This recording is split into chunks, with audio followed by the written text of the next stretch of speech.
Hello guys, आप लोग कैसे हैं? बिल्कुल ठीक होंगे। आप सभी छात्रों का sign study centre YouTube channel में स्वागत है। आज हम लोग मिलते हैं क्लास 9 का चैप्टर 3 परमाणु, अणु एवं आयन। ये चैप्टर का नाम है। इसके विषय में हम लोग पढ़ते हैं परमाणु, अणु एवं आयन। एक चैप्टर है 9th क्लास का, उसके विषय में सबसे पहले हम लोग समझते हैं। ऐसा नहीं कि जो परमाणु है, अणु है या आयन है, इससे पहले नहीं खोजा गया था। ठीक, हमारे जो महर्षि गण है वो 500 ईसा पूर्व, कब? 500 ईसा पूर्व, और इससे भी पहले, ठीक है, इससे भी पहले तत्वों का पता लगाया जा चुका था। और उस समय तत्व कितने थे? 5 तत्व थे। कितने थे? 5 तत्व। ठीक, जिनमें जल, ठीक है, भूमि मतलब जो मृदा है, आकाश, हवा और अग्नि, आग। कितने? 5 तत्वों को पता लगा लिया गया था, जिससे हमारा शरीर बना है 5 तत्वों से: जल, भूमि, आकाश, हवा और आग। ठीक है, हवा को आप वायु भी कह सकते हैं। क्या कह सकते हैं? वायु भी। ऐसे ही परमाणुओं को पहले पता लगाया जा चुका है 500 ईसा पूर्व, लेकिन सापेक्ष रूप से प्रयोग में नहीं लाया गया, सापेक्ष रूप से पुस्तकों में नहीं बताया गया। ठीक है, सापेक्ष रूप से आप या भौतिक रूप से आपके पास नहीं आया, और भौतिक रूप से या फिर रासायनिक रूप से उसका प्रयोग नहीं किया गया। ठीक है, ये बता रहा है कि 500 ईसा पूर्व भारत के दार्शनिक थे, दार्शनिक जिनका नाम है महर्षि कणाद। क्या नाम है? महर्षि कणाद। ठीक, दूसरे जो दार्शनिक है उनका नाम है पकुधा, पकुधा कत्यायम। ठीक है, इस तरह से और भी कई दार्शनिक हुए। ठीक, और भी कई दार्शनिक हुए जिन्होंने बताया कि यदि हम किसी पदार्थ को बार बार विभाजित करें, क्या करें? बार बार विभाजित करें। ठीक है, बार बार क्या करें? विभाजित करें, तो एक समय ऐसा आएगा कि वो पदार्थ अब अविभाज्य होगा, विभाजित नहीं होगा। मतलब हम एक किसी पदार्थ को ले और बार बार उसके कई टुकड़ों में क्या करें?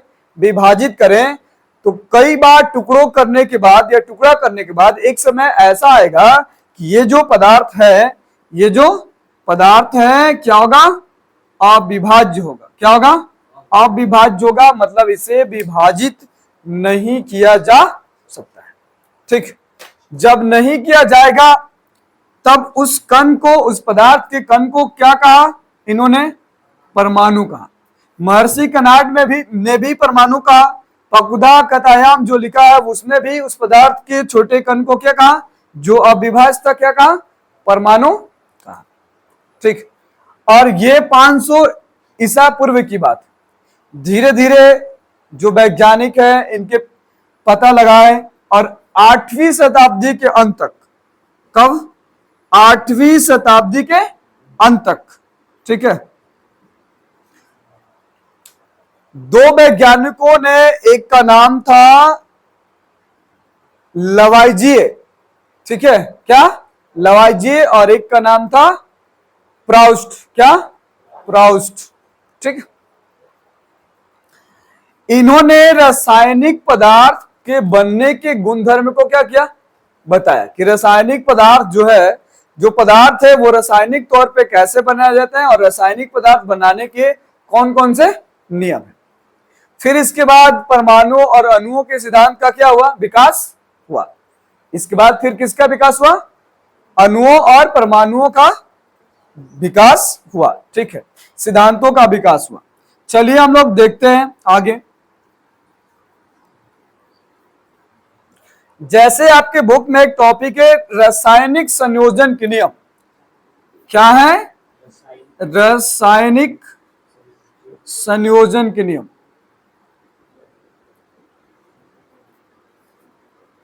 रासायनिक संयोजन के नियम। कोई भी दो या दो से अधिक तत्व, दो या दो से अधिक यौगिक, दो या दो से अधिक पदार्थ जो संयोजन करके एक नए पदार्थ का निर्माण करते हैं, इसके लिए कितने नियम? दो नियम प्रतिपादित किए। कितने नियम प्रतिपादित किए? दो नियम। पहले नियम को कहा गया द्रव्यमान संरक्षण का नियम। क्या कहा गया? द्रव्यमान संरक्षण का नियम। द्रव्यमान संरक्षण का नियम कहा गया। और दूसरे नियम को कहा गया स्थिर अनुपात का नियम। स्थिर अनुपात का मतलब परमाणुओं के 8वीं शताब्दी में सबसे पहले हमें पता करना है रासायनिक संयोजन के नियम। दो हैं, एक है द्रव्यमान संरक्षण के नियम और एक है स्थिर अनुपात का। जब हम किसी भी दो या दो से अधिक तत्वों को, यौगिकों को, ठीक है, पदार्थों को आपस में मिलाते हैं और एक नए पदार्थ का निर्माण करते हैं, तो उनपे ये दोनों नियम क्या करते हैं? कार्य करते हैं।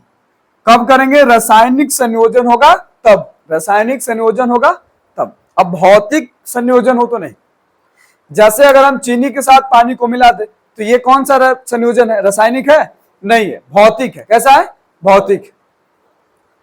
यदि हम जल को, ठीक है, यदि हम जल को और चीनी को एक साथ मिला दें तो क्या ये रासायनिक संयोजन है? नहीं। ये कौन सा संयोजन है? भौतिक है। कौन सा है? भौतिक संयोजन है। ठीक है। और भौतिक संयोजन में ये नियम लागू नहीं होते हैं।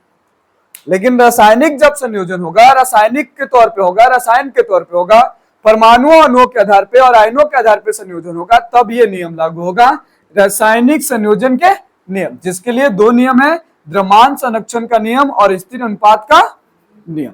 ठीक। अब इन दोनों नियमों को ध्यान से समझते हैं। जो द्रव्यमान संरक्षण का नियम है ये क्या बताता है? स्थिर अनुपात का नियम है ये हमें क्या बता रहा है? करे कि जब दो या दो से अधिक, जब दो या दो से अधिक तत्वों को, यौगिकों को या आयनों को मिलाकर एक नए प्रोडक्ट को बनाया जाता है, एक नए उत्पाद को बनाया जाता है, तब जो भाग लेने वाले हैं, क्या लेने वाले हैं? भाग लेने वाले जो तत्व हैं, जिनको हम अभिकारक कहते हैं। क्या कहते हैं? अभिकारक। जैसे यहां अभिकारक ए और क्या है? बी है, जो अभिक्रिया में क्या कर रहे हैं? भाग ले रहे हैं, रासायनिक अभिक्रिया में भाग ले रहे हैं, और इसके फलस्वरूप जो बनते हैं उसको हम लोग उत्पाद कहते हैं। क्या कहते हैं? उत्पाद कहते हैं, या आप इसको प्रतिफल कहिए। क्या कहिए? प्रतिफल। तो इस द्रव्यमान संरक्षण का नियम बताता है कि जब किसी रासायनिक प्रक्रिया में, अभिक्रिया में संयोजन होता है, तब अभिकारकों का द्रव्यमान, अभिकारकों का कुल द्रव्यमान उत्पादकों के कुल द्रव्यमान के बराबर होता है। क्या होता है? जब किसी रासायनिक अभिक्रिया में रसायन संयोजन होता है, तब उसमें भाग लेने वाले अभिकारक का कुल द्रव्यमान उसके द्वारा बने नए उत्पादक के कुल द्रव्यमान के क्या होता है? बराबर होता है। अर्थात इनके जो द्रव्यमान है अभिकारक और उत्पादक के, ये क्या होंगे? बराबर होंगे। मतलब हम द्रव्यमान संरक्षण के नियम को लिख सकते हैं, द्रव्यमान संरक्षण के नियम बराबर क्या लिख सकते हैं? लिख सकते हैं नियम में क्या बता रहा है कि जो अभिकारक है, क्या है? अभिकारक का द्रव्यमान, अभिकारक का द्रव्यमान बराबर क्या? उत्पादक, उत्पादक का द्रव्यमान। अभिकारक का द्रव्यमान कुल द्रव्यमान, ठीक है, कुल द्रव्यमान, और उत्पादक का कुल द्रव्यमान आपस में क्या होंगे? बराबर होंगे। तब हम उस नियम को क्या कहेंगे? द्रव्यमान संरक्षण का नियम। जिस नियम के आधार पर रासायनिक संयोजन होता है और उसमें भाग लेने वाले अभिकारक और उसके द्वारा बने नए पदार्थ, उत्पादक के कुल द्रव्यमान बराबर हो। क्या हो? बराबर हो। तो इस नियम को क्या कहेंगे? द्रव्यमान संरक्षण का नियम कहा जाता है। ठीक। आइए अब हम लोग बात करते हैं किसकी? अब हम लोग बात करेंगे स्थिर अनुपात का। किसके नियम का बात करेंगे? स्थिर अनुपात के नियम का बात करेंगे। ठीक। इतनी बात आप लोग को समझ में आ गई। आइए अब हम लोग देखते हैं स्थिर अनुपात का नियम। स्थिर अनुपात के नियम में देखिए क्या बता रहे हैं। यहां भी रासायनिक संयोजन हो रहा है और यहां भी अभिकारक और क्या होंगे, यहां भी अभिकारक और क्या होंगे, उत्पाद। लेकिन ध्यान रहिए यहां स्थिर की बात कर रहे हैं और अनुपात की बात क्या जा रहा है। तो ये बता रहा है कि जब रासायनिक संयोजन होता है दो या दो से अधिक यौगिकों का, आयनों का, परमाणुओं का, अणुओं का, तब उनके जो अनुपात है, उनके अनुपात हैं, अभिकारक में जो अनुपात है वो उत्पादक में भी जो अनुपात है वो क्या होगा, एक जैसा। मतलब अगर हम हाइड्रोजन का और ऑक्सीजन को मिलाएं, क्या मिलाएं, हाइड्रोजन और ऑक्सीजन को मिलाएं तो हमें क्या मिलेगा, जल मिलेगा। क्या मिलेगा, जल। और हम जानते हैं कि हाइड्रोजन का अनुपात 1 जबकि ऑक्सीजन का अनुपात कितना, 8। तो अब इन दोनों का अगर हम जल का किसी भी कण का अनुपात निकाले, हाइड्रोजन और ऑक्सीजन का, तो एक अनुपात कितना मिलेगा, ठीक है, कितना मिलेगा। अगर हम जल के किसी एक बिंदु, एक जो बिंदु है, एक ड्रॉप जो जल है, उसके उसमें भी हाइड्रोजन और ऑक्सीजन का जो अनुपात होगा वो कितना होगा, 1:8। यहां हाइड्रोजन 1 और ऑक्सीजन कितना, 8, मिलकर क्या बनेगा, जल बनेगा। क्या बनेगा, जल। तो अब ये जो अनुपात है किसी रासायनिक अभिक्रिया में, किसी भी रासायनिक अभिक्रिया में, ठीक है, किसी भी रासायनिक अभिक्रिया में या यौगिक में तत्वों का जो अनुपात है हर जगह, ठीक है, हर जगह, हर जो द्रव्यमान है उन सब में क्या होता है, निश्चित होता है, स्थिर होता है, समान होता है। ठीक। अब एक लाइन में से बता सकते हो किसी भी यौगिक में तत्व सदैव एक निश्चित द्रव्यमान के अनुपात में क्या होता है, विद्यमान होता है। हम बता दें कि जो द्रव्यमान संरक्षण का नियम है, इसने एक वैज्ञानिक ने क्या किया, प्रतिपादित किया, जिसको हम लोग बोलते हैं लवाइजिए। क्या बोलते हैं, लवाइजिए। कहीं कहीं लवाजे भी लिखा जाता है, ठीक है, लवाइजिए कहीं कहीं लवाजे भी लिखा जाता है, उससे कोई फर्क नहीं है हिंदी में, ठीक है, ने किया। और दूसरा वैज्ञानिक है जिनका नाम है प्राउस्ट जोसेफ। क्या नाम है, प्राउस्ट जोसेफ, जिन्होंने क्या किया, निश्चित अनुपात का स्थिर अनुपात के नियमों को प्रतिपादित किया। लवाइजिए जो है उन्होंने द्रव्यमान संरक्षण का नियम प्रतिपादित किया, जबकि स्थिर अनुपात का नियम प्राउस्ट जोसेफ ने किया। ठीक है, कब किया, एक जो लवाइजिए है वो कब था, 1898,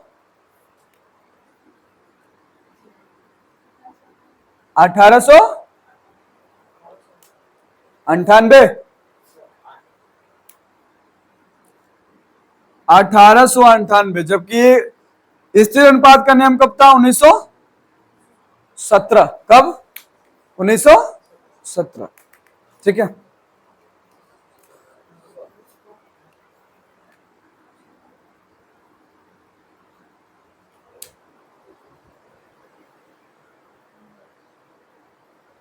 कब किया, 1701 है आपका, 1774 है। कितना है, 1774 है। जबकि अगर हम दूसरे नियम की बात करें तो ये है आपका 1799।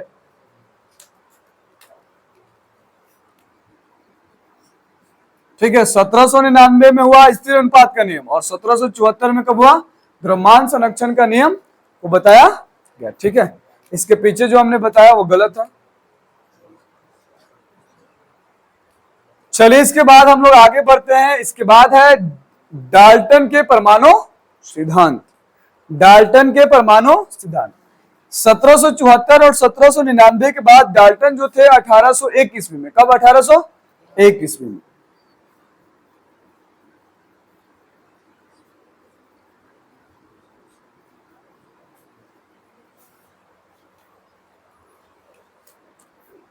अगला जो टॉपिक है वो है डाल्टन के परमाणु सिद्धांत। डाल्टन के परमाणु सिद्धांत।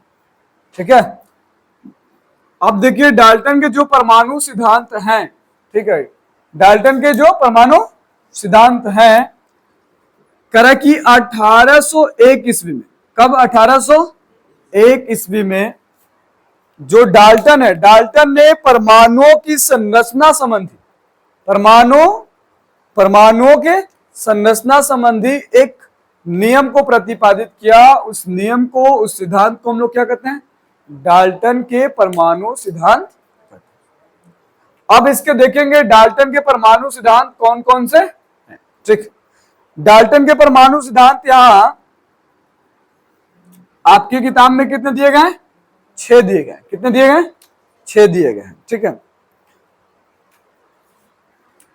ऐसे आप 7-8 लिख सकते हैं। ठीक है, चलिए लिखते हैं।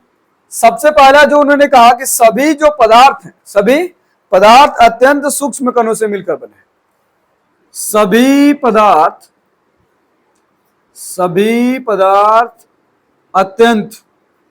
अत्यंत सूक्ष्म कणों से मिलकर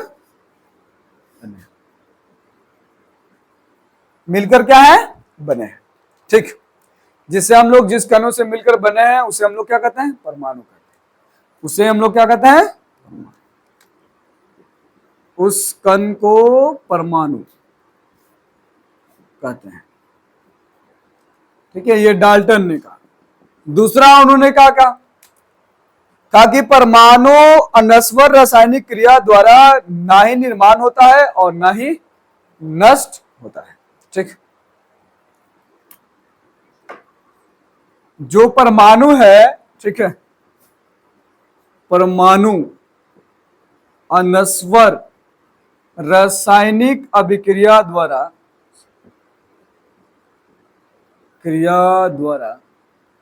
ठीक, रासायनिक अभिक्रिया द्वारा ना ही निर्माण होता है, ना ही निर्माण होता है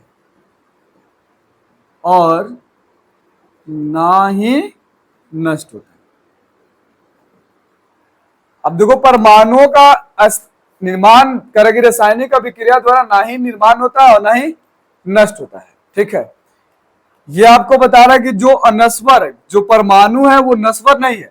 बस क्या होता है? एक इलेक्ट्रॉन से, अभी बताएंगे आगे परमाणु के विषय में आपको पढ़ना है, वहां पे परमाणु क्या है, परमाणु के आकार कौन कौन से है, परमाणु के अंदर और कौन कौन से छोटे और भी जो कण है वो कौन कौन से पाए जाते हैं। लेकिन ध्यान रहिए, जो परमाणु है वो पूर्ण रूप से नष्ट नहीं होता है और ना ही उत्पन्न होता है। ठीक, ये किसने बताया? डाल्टन के परमाणु सिद्धांत बता रहा है। ठीक, जबकि तीसरा देखिए क्या बता रहा है। तीसरा इन्होंने क्या करा? किसी तत्व के सभी परमाणु सूक्ष्म होते हैं, अर्थात जो तत्व है एक ही प्रकार के तत्व, एक ही प्रकार के परमाणुओं से मिलकर बना है, परमाणुओं से मिलकर बना है। ठीक है, नंबर 4। ठीक है, नंबर 4। ठीक है, अर्थात हम कह सकते हैं कि जो तत्व हैं एक ही प्रकार के परमाणुओं से मिलकर बने हैं, अर्थात इनके परमाणुओं के सभी गुण क्या होंगे? समान होंगे। इनमें जितने भी परमाणु पाए जाएंगे इनके गुण क्या होंगे? इनके सभी, लिखो, इनके सभी परमाणुओं का गुणधर्म क्या होंगे? समान। अब देखिए चौथा आपको क्या करें, अगर विभिन्न परमाणु है तो उनका गुण क्या होगा? विभिन्न होगा। और एक परमाणु, एक जैसा परमाणु, तो उनके सभी परमाणु का गुणधर्म कैसा होगा? एक जैसा होगा। अगर विभिन्न प्रकार के परमाणुओं की अगर बात करें तो उनके जो गुण है वो भी क्या होंगे? विभिन्न होंगे। ठीक है, चौथा लिखिए, विभिन्न प्रकार के परमाणु के गुणधर्म क्या होते हैं? विभिन्न विभिन्न प्रकार के परमाणुओं का गुणधर्म विभिन्न होते हैं, जैसे उनका आकार अलग होगा, उनकी आकृति अलग होगी, उनका द्रव्यमान अलग होगा, उनका रासायनिक जो गुणधर्म है वो अलग होगा, उनकी अवस्थाएं अलग होगी। ठीक है, तो विभिन्न प्रकार के परमाणुओं के गुणधर्म क्या होते हैं? विभिन्न होते हैं। ठीक, और भी इनके कुछ गुणधर्म हैं, चलिए देखते हैं। 4 के बाद कितना? 5वां गुणधर्म कौन है? डाल्टन ने परमाणु के और कौन से गुणधर्म बताए? उन्होंने कहा कि विभिन्न रासायनिक संयोजन, कौन? रासायनिक संयोग करके तत्वों के परमाणु क्या बनाते हैं? यौगिक का निर्माण करते हैं। रासायनिक संयोग करके, रासायनिक संयोग करके तत्व किसका निर्माण करते हैं? यौगिक का निर्माण करते हैं। किसका निर्माण करते हैं? यौगिक का निर्माण। ठीक है, ये परमाणु, डाल्टन के परमाणु सिद्धांत का कौन सा गुण है? 5वां। ये भी हो गया होगा आपका, नहीं तो आप स्क्रीनशॉट ले लीजिए जल्दी से। चलिए,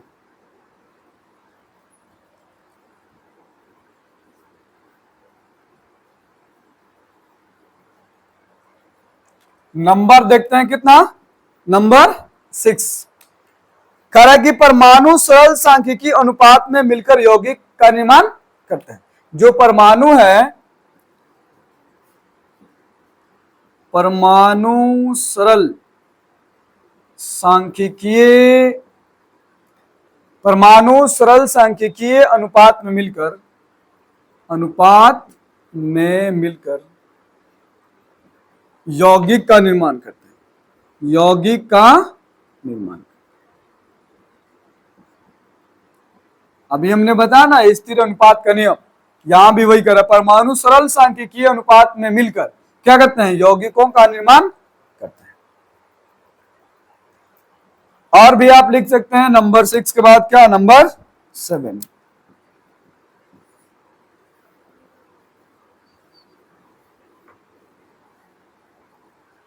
कह रहा है कि जो एक तत्व का परमाणु दूसरे तत्व के परमाणु के साथ, ठीक है, एक तत्व का परमाणु दूसरे तत्व के परमाणु के साथ एक या एक से अधिक अनुपात में मिलकर एक नए यौगिकों का क्या कर सकते हैं? निर्माण कर सकते हैं। ठीक, मतलब आप ये लिखिए कि दो या दो से अधिक तत्व एक निश्चित अनुपात में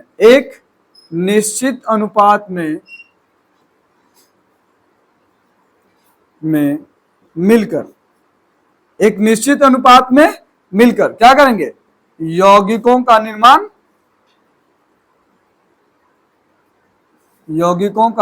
करते हैं।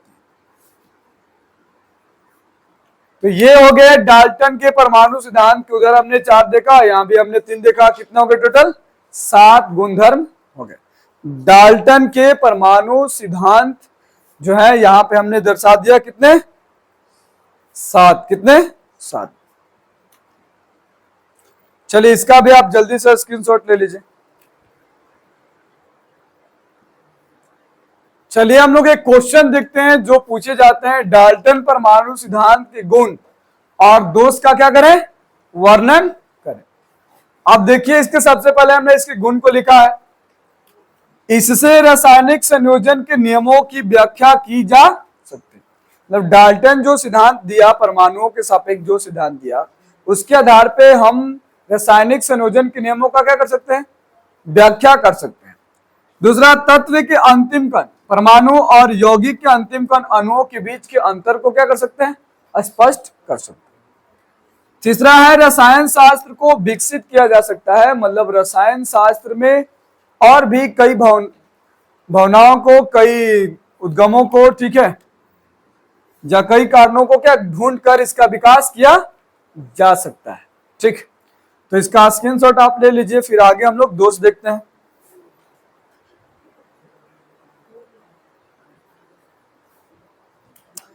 चलिए देखिए दोष में क्या क्या हो सकता है। ठीक, दोष में क्या क्या हो सकता है, क्योंकि जब इसके गुण है तो इसके साथ साथ कुछ दोष भी होंगे। तभी तो परमाणु की संरचना और वैज्ञानिकों ने क्या किया? बनाया या फिर लिखा। तो सबसे पहला इनका जो दोष था वो देखो क्या है। इन्होंने कहा कि जो परमाणु है, परमाणु अविभाज्य है। क्या है? अविभाज्य। परंतु परमाणु क्या है? भाज्य है। अब कैसे भाज्य है? तो इसे हम 3 कणों में टूट सकते हैं, इलेक्ट्रॉन, प्रोटॉन और न्यूट्रॉन। 3 कणों में, एक हो गया इलेक्ट्रॉन, एक हो गया प्रोटॉन और एक हो गया न्यूट्रॉन। ठीक है। पहला दोष इसका था कि इन्होंने अविभाज्य तो कहा, लेकिन हम इसे विभाज्य कर सकते हैं अभी आधुनिक समय में। ठीक है। ये हो गया आपका नंबर 1 दोष। नंबर दूसरा देखिए, इसका दोष क्या है डाल्टन का। कह रहा है कि एक तत्व के सभी परमाणु समान द्रव्यमान वाले होते हैं। हालांकि ऐसा नहीं है। ठीक है, ऐसा नहीं है। एक तत्व के सभी परमाणु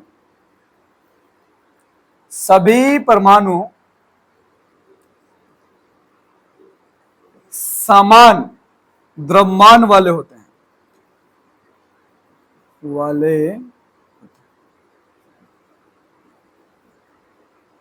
ऐसा नहीं होता। ये क्या है? असत्य है। क्या लिखेंगे? असत्य। हाँ, एक तत्व के सभी परमाणुओं का गुण धर्म क्या होता है? एक जैसा होता है, जबकि द्रव्यमान सबका क्या होता है? अलग अलग होता है। क्या होता है? अलग अलग होता है। नंबर 3 देखिए। नंबर 3 में आप कह सकते हैं एक परमाणु के समान गुण धर्म होते हैं, लेकिन अलग अलग जो परमाणु हैं उनके जो गुण धर्म होंगे क्या होंगे? अलग अलग होंगे। अलग अलग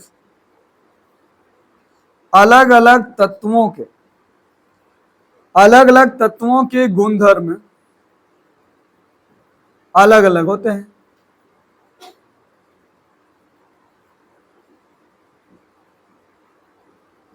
तो आप इसका स्क्रीनशॉट जल्दी से ले लीजिए। ठीक है। यहां हमने गुण को और दोष को देख लिया। ठीक। तो हमें निश्चय है कि भाई आप डाल्टन के सिद्धांत के साथ साथ आज के जितने भी टॉपिक थे वो आपको बेहतर ढंग से समझ में आया होगा। ठीक है। हमने आज परमाणु, अणु और आयन के कुछ भाग को पढ़ा, जैसे रसायन संयोजन के बारे में पढ़ा, उनके गुणधर्म को पढ़ा, कब हुआ, कैसे हुआ, इसके विषय में हमने देखा। अगले क्लास में हम लोग एक एक करके परमाणुओं के विषय में सबसे पहले पढ़ेंगे, उसके बाद अणुओं के विषय में पढ़ेंगे और उसके बाद फिर हम लोग आयनों के विषय में पढ़ेंगे। तब तक हम मिलते हैं फिर अगले क्लास में, नेक्स्ट वीडियो में। ठीक है। आप मन लगा के पढ़ाई कीजिए और ये वीडियो आपको अच्छा लगे तो इसे लाइक कीजिए, सब्सक्राइब कीजिए और शेयर कीजिए और अपना ध्यान रखिए। Take care. Okay, bye.